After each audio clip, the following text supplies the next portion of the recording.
limang araw na lang bago mag-eleksyon. Kaya naman puspusan na sa panunuyo ang mga kandidato sa pagkapangulo. Narito po ang report.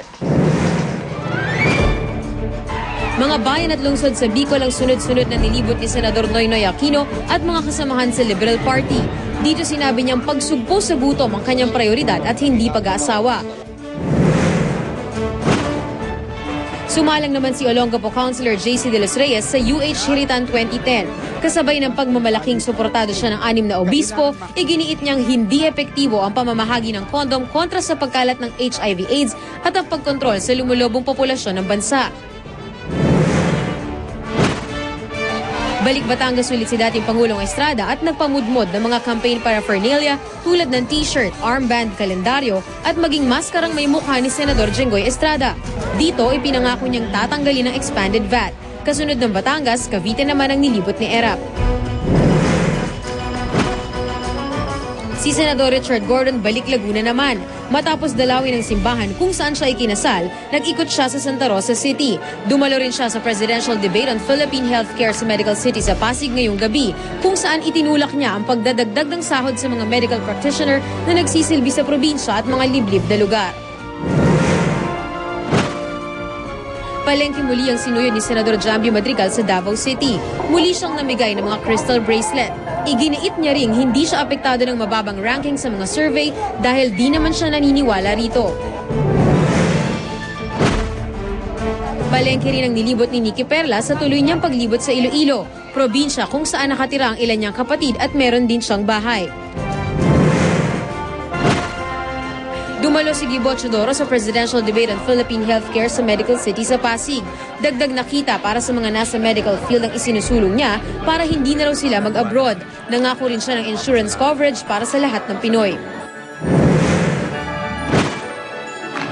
Balik Cebu naman si Brother Eddie Villanueva. Kinausap niya ang mga miyembro ng kanyang Jesus is Lord Church sa Cebu.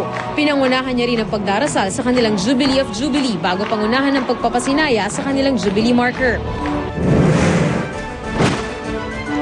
Walang schedule ng kampanya ngayong araw si Senador Manny Villar pero isang grupo ng mga magsasaka ang nagrally kontra sa kanya sa harap mismo ng GMA Network. Ayon sa mga miyembro ng samahang magsasaka ng Sitio Carahume, inagaw raw ng mga kumpanya ni Senador Villar ang kanilang lupain sa San Jose del Monte, Bulacan. Kahit pa na-award na umuno sa kanila ang mga lupain, ilang dekada na ang nakararaan. Mariin namang pinabulaanan ng kampo ni Villar na inagaw nila ang lupa. May mga titulo raw sila nito na ngayon ay hawak na ng Bangko Sentral. Para sa saksi, Lia Manyalak nag-uulat. Iba't ibang dance group sa Davao nagpatalbugan ng The Moves sa pagsayaw ng bilog na hugis itlog. At bagong music video ni na Lady Gaga at Beyonce patok na patok sa internet. I mean, it is absolutely amazing. I was just saying to Sam in the car, we've both got one, which is really incredible. Really, it's just an incredible moment, honestly. Noong nakaraang taon lang yan nang masaya at magkasama pang nag-celebrate ang Oscar-winning couple na sina Kate Winslet at Sam Mendes. Nagtagumpay kasi ang critically acclaimed na pelikulang Revolutionary Road na idinirahin ni Mendes at pinagbidahan ni Winslet. Pero tila life imitates art, ika nga, dahil tulad ng nagkalabo ang mag-asawa sa pelikula, naging rocky na rin daw ang marriage ng celebrity couple. At matapos ang mahigit 6 na taong pagsasama, inanunsyo ng kanilang mga abogado na hiwalay na ang dalawa. Di malinaw ang dahilan pero naging maayos naman daw ang hiwalayan. Lady Gaga plus Beyonce equals instant internet success. Milyon-milyon na nga ang nanood ng kanilang bagong music video na Telephone sa YouTube. Agaw pansin di lang ang pinagsamang kaseksihan ng dalawa, kundi pati na ang kanilang outrageous costumes. Ito na ang second collaboration ng dalawang pop divas.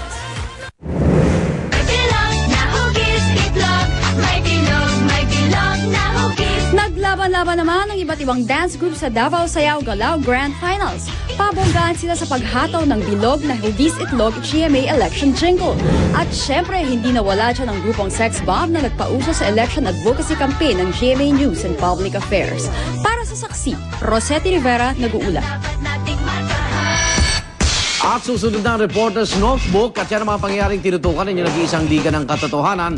Ako Ako naman, Arnold Clavio. Hatid namin ay balitang walang kinikilingan, walang pinoprotektahan, walang kasinungalingan, serbisyong totoo po lamang. Ako po si Vicky Morales. Hanggang bukas, maaga tayong muli. Kasama-sama nating pagiging saksi.